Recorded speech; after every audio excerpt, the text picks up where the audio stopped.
नमस्कार, मैं हूं सत्यकाम। बजट डे स्पेशल पे एनबीटी ऑनलाइन पे आपका बहुत बहुत स्वागत है।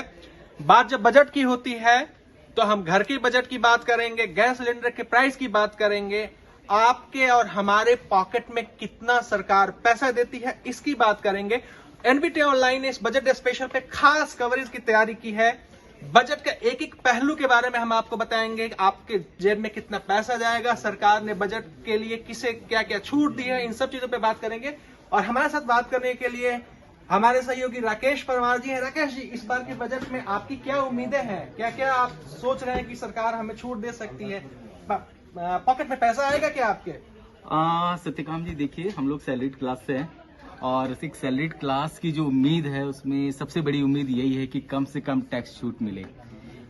पिछले कई साल 2-3 सालों से टैक्स बिल्कुल कोई टैक्स छूट नहीं है और खासकर जो एटीसी का दायरा है, आप मतलब एटीसी ऐसा लगता है अगर आप टैक्स जब रिटर्न फाइल करते होंगे तो एक सुरसा का मुंह होता है ना कि आपके सारे खर्चे उसमें चले जाते हैं। तो एटीसी का दायरा बढ़े, कम से कम 2 लाख की उम्मीद कर सकते हैं। इसके साथ ही टैक्स स्लैब में कुछ चेंजेस हों, इसको लेके भी उम्मीद है एक सैलरीड क्लास की। तो आप यहाँ देखिएगा, आज हम नवभारत टाइम्स में आज हमने लोगों से बात की है, कई लोगों से। तो वो क्या चाहता है, जैसे एक ये है कि 6 लाख इनकम है जिसमें से 2.5 लाख रुपए शिक्षा में खर्च हो जाते हैं। तो सोचिए, एक मिडिल क्लास की उम्मीद है मतलब कि उसको कम से कम जो है टैक्स का जो स्लैब है मतलब उसमें थोड़ा सा चेंजेस हो।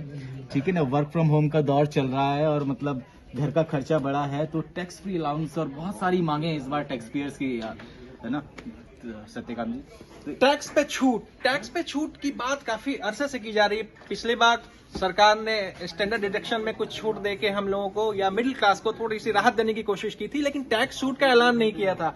राकेश जी का साफ कहना है कि टैक्स छूट मिले और टैक्स छूट। राकेश जी, इस बार जो आप टैक्स छूट की जब बात होती है तो कितनी उम्मीद कर रहे हैं? 2.5 लाख था, 2.5 लाख से कितने ज्यादा आप उम्मीद कर रहे हैं?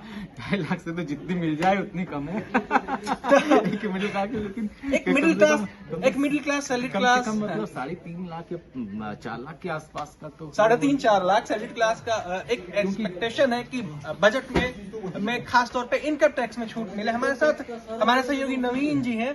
नवीन जी, वर्क फ्रॉम होम कर रहे हैं हम लोग लगातार, कई सारी चीजें बढ़ गई, घरेलू खर्चे तो बढ़ गए।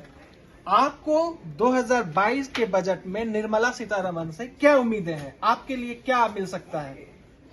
देखिए, उम्मीदें तो मैं ये करूंगा उनसे कि वर्क फ्रॉम होम हो गया है तो ऑफिस का खर्चा वर्क शिफ्ट हो गया घर पे।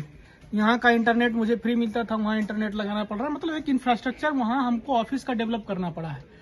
आप दुनिया के कई देशों में मैंने पढ़ा है, देखा है, जाना है, तो वहाँ की सरकार, यूके की सरकारों ने जैसे वहाँ पे वीकली कर दिया है कि 6 ब्रिटिश पाउंड जो है हर सप्ताह वो आपको टैक्स छूट से में जोड़ दिया जाता है कि अगर आप इतना तक खर्च करते हैं तो उस पर टैक्स नहीं लगेगा, है ना।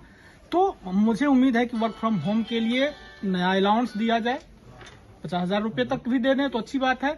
क्योंकि हमें देखिए कन्वेयंस रिवर्समेंट मिलता था, आप जानते हैं, वो आप नहीं भर पाते, वो टैक्सेबल हो गया। क्यों? क्योंकि आप ऑफिस में नहीं है, तो ये मान के जा रहा है कि भाई आप ट्रेवल नहीं कर रहे हैं कोविड में, तो फिर जो मेरा ऑलरेडी पहले से जो थोड़ी टैक्स छूट मिल रही थी जिन चीजों पे, वो भी छिन गई। ठीक है। दूसरी तरफ बच्चों की पढ़ाई, अब बताइए 1.5 लाख रुपए एटीसी में आते हैं, उनमें बच्चों की पढ़ाई, बाकी सारे इन्वेस्टमेंट वो सब एटीसी में आते हैं, है ना। अब इतनी पढ़ाई महंगी हो चुकी है कि आप कैसे कल्पना कर सकते हैं कि 1.5 लाख रुपए में इन्वेस्टमेंट भी कर लें, पढ़ाई भी हो जाए? ये तो संभव नहीं है ना। तीसरी चीज, महंगाई। बजट को जो है अब सैलरी कट हो गई।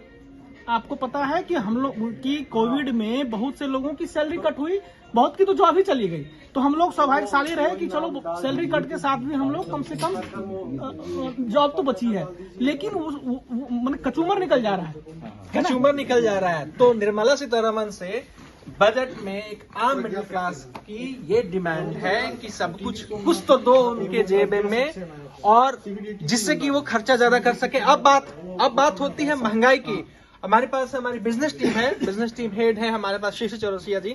शीर्ष जी, महंगाई पे बहुत चर्चा हुई है इस बार के बजट से पहले कि काफी महंगाई बढ़ गई, गैस सिलेंडर बढ़ गया, पेट्रोल के दाम बढ़ गए, डीजल के दाम बढ़ गए, मतलब महंगाई आसमान छू रही है। क्या निर्मला जी कुछ इस पे राहत देंगी, पेट्रोल डीजल टैक्स पे छूट या कुछ इस तरह का ऐलान?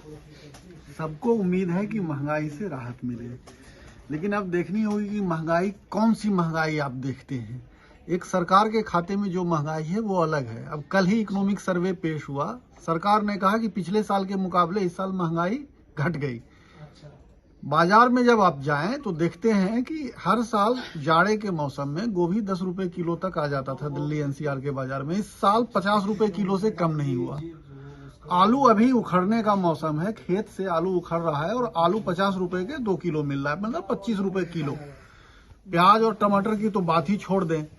आप जाड़े के दिनों में जो भी सब्जी खाते हैं कोई 40-50 रुपए किलो से कम नहीं है, और सरकार कह रही है महंगाई घट गई। अब हो सकता है कि इसी तरह की कोई घोषणा हो जिसका आम आदमी से कोई लेना देना नहीं हो। तो मतलब आप कह रहे हैं कि हो सकता है डायरेक्टली महंगाई पे कोई घोषणा ना हो नहीं होगी। देखिए, यहाँ सबसे महत्वपूर्ण है कि महंगाई कोई बड़ी बात नहीं है। महंगाई हो लेकिन उस हिसाब से आमदनी बढ़े। मतलब सरसों के तेल के दाम घटेंगे कि नहीं, ये मुझे आपसे मैं डायरेक्ट पूछना चाह रहा हूँ। सरसों के तेल के दाम से का बजट से सीधा सीधा कोई संबंध नहीं है, इनडायरेक्टली संबंध है, लॉन्ग टर्म में। जी जी।